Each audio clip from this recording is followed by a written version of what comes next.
Noong bang nagpapatay yung mga magulang mo, wala ba lang sumaklulo?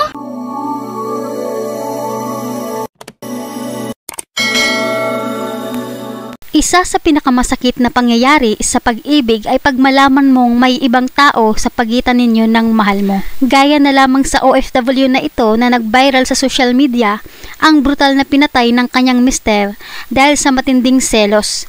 Pero bago tayo magpatuloy, huwag kalimutan i-like, share, subscribe at pahit na rin ang kampana for more videos. Salamat!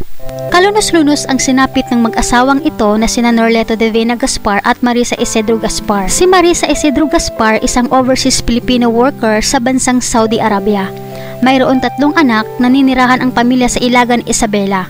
Kakauwi lang nito sa Pilipinas nitong July 27, 2023. Ang masayang pagsama-sama ng buong pamilya ay nauwi sa kalungkutan ng dahil lang sa matinding selos ng padre de pamilya. Pinatay si Marisa Isidro Gaspar ng kanyang mister na si Norleto de Vena Gaspar at tinapos din ito ang kanyang buhay. Sa harapan mismo ng anak nito na babae na kinilalang si Bea, ang dumulog kay Arion Germais, boses ng mga loyalista sa Hong Kong upang manghingi ng tulong dahil sa nangyari sa kanyang mga magulang.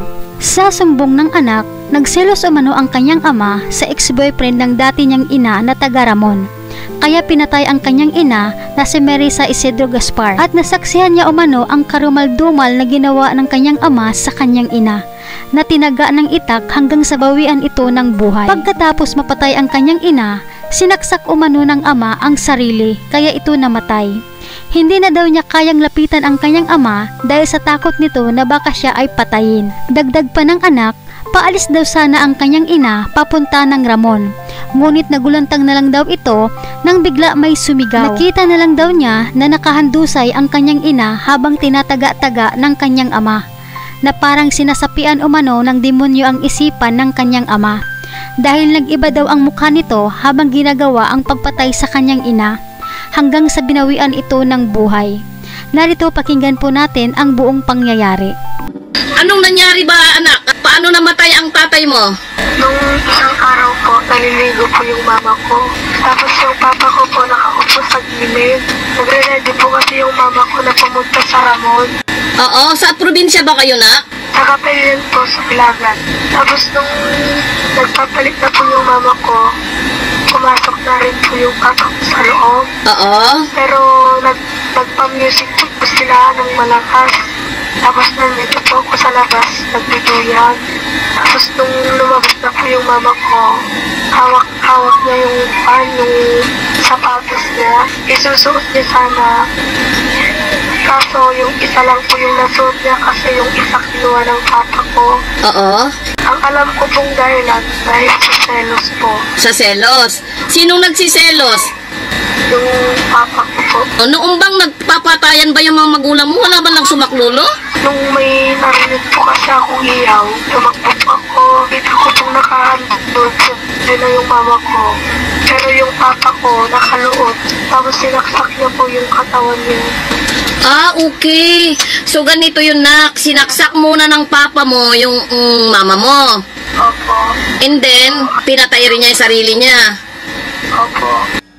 Pero ang alam ko po, demonyo po yung sumapit sa isip ng papa ko, kaya nagawa niya yun. Pero sino yung OFW sa kanilang dalawa? Yung mama ko. Yung mama mo. Saan nanggaling yung mama mo dati? Saudi Arabia. Sa Saudi Arabia. Bakit may boyfriend ba yung mama mo? Wala po. Pero yung ex na po, taga Ramon. Nagkakamabutihan ba kasi sila ng ex niya? Hindi po. Kailan ba dumating yung nanay mo, anak? July 27.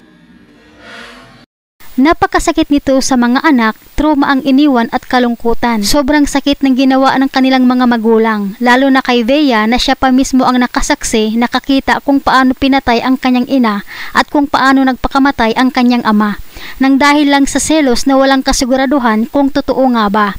Kaya magsilbing aral po ito sa ating lahat mga kababayan, dapat siguraduhin muna natin at alamin ang katotohanan. Kung totoo nga ba ang ating pinagdududahan bago tayo gumawa ng aksyon, dahil marami na ang napapahamak at nagsisi dahil sa maling akala.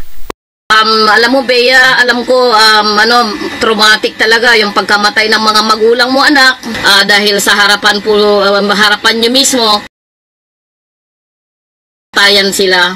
Ito ang masakit kasi nawalan kayo ng magulang at dala-dalawa pa. Si ilang taon ba yung nanay mo na bago umuwi dyan sa Pilipinas? 4 years po kasi. 4 na taon. Tapos pag nagpapadala ba naman ng nanay mo, itinatabi ba naman ng maayos ng tatay mo na? Opo, kasi po pinagpapagawa po niya ng bahay. So ibig sabihin na naging mabuti rin naman na ama. Opo, pero yung Porinaria, wala pong kasyang libreng kabaong ng mama ko. Kaya, Pero UWA member ang nanay mo, di ba? opo, kaya bumili na lang po kami ng kabaong pero hindi pa po namin nabayaran. Kaya napakahalaga po mga kababayan OFWs na magmembro kayo sa OWA.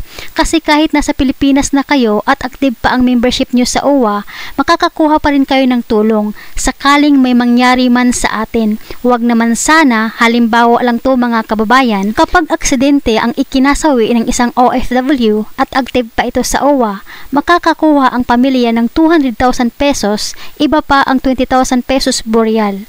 Kapag naman normal ang ikinamatay tulad ng sakit, makakakuha ang naiwan nating pamilya ng 100,000 pesos bukod rin ang 20,000 pesos burial. Kaya napakahalaga po sa isang OFW ang OWA.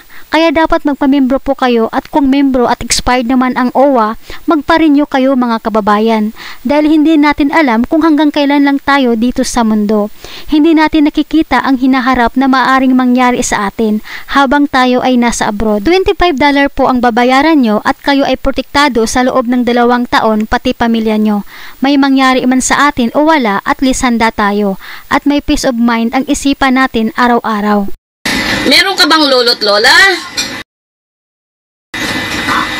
Lola na lang po. Lola na lang. Mother ng mama ko. May stepmother ng mama mo. Ilang kayo magkakapatid? 3 po. Ikaw bang panganay, Bea?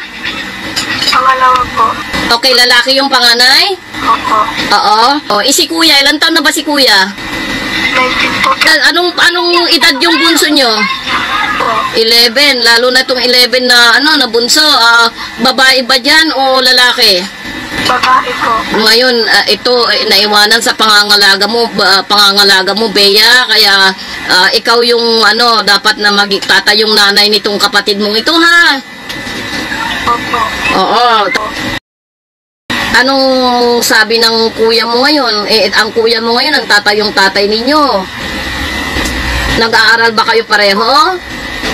Graduate na po kami ng senior high pero magka-college po sana ako ng kakuhan sa St. Ferdinand.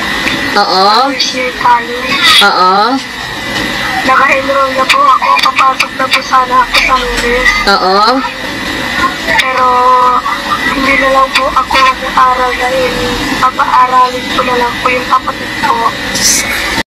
Isa lang itong patunay na nakakamatay ang selos, kaya magsilbing aral po ito sa ating lahat, mapababae man o lalaki man. Dapat kapag pumasok tayo sa isang relasyon, mag-stick to one na po tayo, wag na po tayo makiapid pa ng iba. Dahil kapag nilamon ng selos ang partner natin, sementeryo ang bagsak natin. Kaya dapat makontento tayo sa sino man ang naging partner natin sa buhay. May kasabihan nga, kapag kontento ka, masaya ang pamilya at walang pangamba. Diba mga kababayan? Kung tayo man ay may hinala na baka mayroon ng iba ang minahal natin, siguraduhin muna natin na tama ang ating hinala dahil sayang po ang buhay at kawawa ang maiiwan natin lalo na kung tayo ay mayroon ng mga anak.